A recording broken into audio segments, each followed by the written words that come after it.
The men and women of the Canadian Forces come from diverse regional, cultural, and religious backgrounds. At some point, the nature of a military career causes many of them to reflect on the big questions surrounding the meaning of life. And when they come face to face with the weight of those questions, chaplains are there to help them find the answers. The primary role of a chaplain is to attend to the moral, religious, and spiritual well-being of the members of the Canadian Forces and their families in all aspects of their lives. It is certainly faith in action. It is a down-to-earth ministry. I'm Major Kevin Klein from Castlegar, British Columbia, and I'm a chaplain in the Canadian Forces. And I'm Captain Darren Prasad from Saskatoon, Saskatchewan, and I've been a chaplain for 6 years. What attracted me to ministry as a chaplain in the military is that it is a ministry of true presence, where you get to spend most of your time with the soldiers, walking with them through the challenges that they face. It's a diverse ministry that challenges you on every level, spiritually, physically, mentally, and it is one of the most rewarding ministries that I have ever been a part of. Being an effective chaplain involves a number of skills in areas such as pastoral counseling, psychology, and crisis intervention. We value the soldiers unconditionally, and more than anything else, we're there to listen. We serve with the Navy, Army, and Air Force, here at home and on deployment overseas. Chaplains live on site with military personnel and share in the day-to-day activities of their personal and professional lives. You're there amongst the people and amongst the soldiers. You're living with them every single day.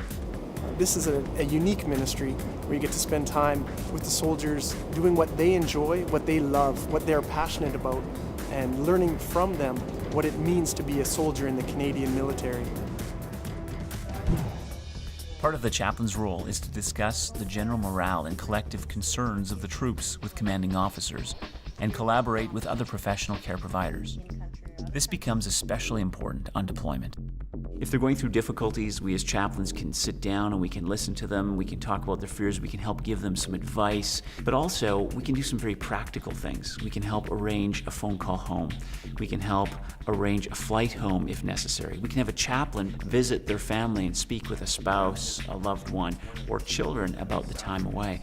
We can help them also, sometimes when they can't get back home, refocus the experience as well and be that hand that holds the hand and gives them strength. It can be someone to lean on. Though many Canadian soldiers might not consider themselves religious, they are very spiritual.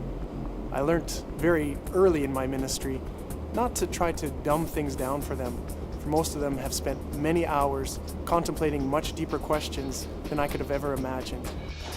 Because we have no command authority, we're able to minister to all CF members regardless of their rank, position, or religious affiliation. As chaplains, we're called to serve in a multi-faith environment while still remaining true to our own ecclesiastical and denominational roots.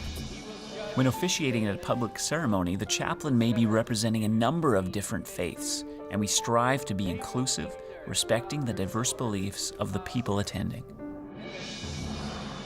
In countries where religion and politics are more closely interwoven, chaplains can also play an integral role in liaising between local leaders and the chain of command. It's a wonderful challenge and a wonderful opportunity to create dialogue between members of different faiths, different backgrounds, different spiritualities.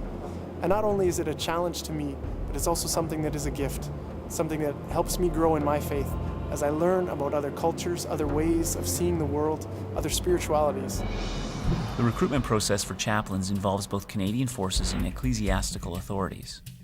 In order to be considered, you must be either an ordained minister, a Roman or Eastern Catholic pastoral associate, or a religious leader mandated by a nationally registered faith group. You must be approved by your representative on the Interfaith Committee on Canadian Military Chaplaincy, which is made up of representatives from all major faith groups in Canada.